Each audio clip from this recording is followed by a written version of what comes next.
नमस्कार साथियों, मैं लूणाराम और आप देखना शुरू कर चुके हैं मेरा यूट्यूब और फेसबुक पेज।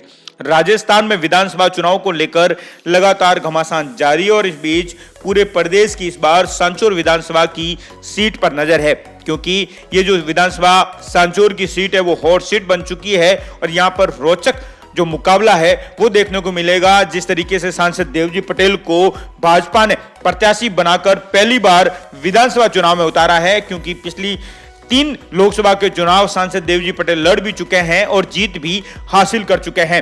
ऐसे में अब क्या होगा विधानसभा चुनाव में? जिस तरीके से भाजपा ने सांसद देवजी पटेल को प्रत्याशी बनाकर चुनावी मैदान में उतारा, उसके बाद से ही दोनों नेता जो टिकट की दावेदारी कर रहे थे और टिकट कटने के बाद जीवाराम चौधरी और दानाराम चौधरी नाराज है और पार्टी के खिलाफ और बगावत के सुर है वो दोनों नेताओं के नजर आ रहे हैं। ऐसे में अब दोनों नेताओं का क्या फैसला होगा? ये दोनों नेता क्या 30 अक्टूबर का जो अल्टीमेटम दिया था इन दोनों नेताओं ने, लेकिन उसके बाद क्या होगा ये हर कोई जानना चाह रहा है। लेकिन सस्पेंस लगातार जो बना हुआ है, इस बीच ये भी जानकारी सामने आई है कि दानाराम चौधरी निर्दलीय चुनाव तो नहीं लड़ेंगे, क्योंकि दानाराम चौधरी को अपने आगे के करियर को लेकर चिंता है और ऐसे में दानाराम चौधरी के कार्यकर्ता और समर्थक ये सलाह भी देते नजर आ रहे हैं निर्दलीय चुनाव नहीं लड़ने की। तो ऐसे में निर्दलीय चुनाव कौन लड़ सकता है? हर किसी की नजर जीवाराम चौधरी पर है। तो क्या जीवाराम चौधरी निर्दलीय चुनाव लड़ेंगे या नहीं?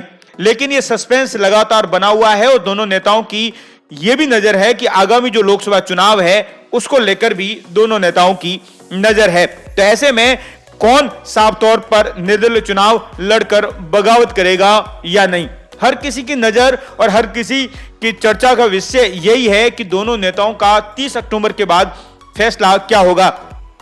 कांग्रेस ने जो दूसरी सूची कल जारी की, जिसमें सुखराम बिश्नोई को फिर टिकट देकर चुनावी मैदान में उतार दिया है, तो ऐसे में अब सांसद देवजी पटेल और सुखराम बिश्नोई के बीच मुकाबला होगा। लेकिन इस बीच दोनों नेता जीवाराम चौधरी और दानाराम चौधरी 30 अक्टूबर के बाद क्या फैसला लेंगे, अब हर किसी की नजर है और इन दोनों नेताओं की इस विधानसभा चुनाव पर भी नजर है और इस बीच पार्टी किस तरीके से मनाने की जो लगातार कोशिशें कर रही है उस पर भी इन दोनों नेताओं की नजर है। इस बीच आगामी लोकसभा चुनाव पर भी इन दोनों नेताओं की नजर है, ऐसा बताया जा रहा है। ऐसे में क्या होगा और क्या फैसला ये दोनों नेता इस बार विधानसभा चुनाव को लेकर लेंगे? क्या निर्दलीय चुनाव लड़ेंगे या नहीं? क्योंकि पिछली बार जीवाराम चौधरी निर्दलीय चुनाव लड़े थे और दानाराम चौधरी और जीवाराम चौधरी दोनों हार गए थे। तो इस बार क्या फैसला होगा ये सस्पेंस है वो लगातार बना हुआ है।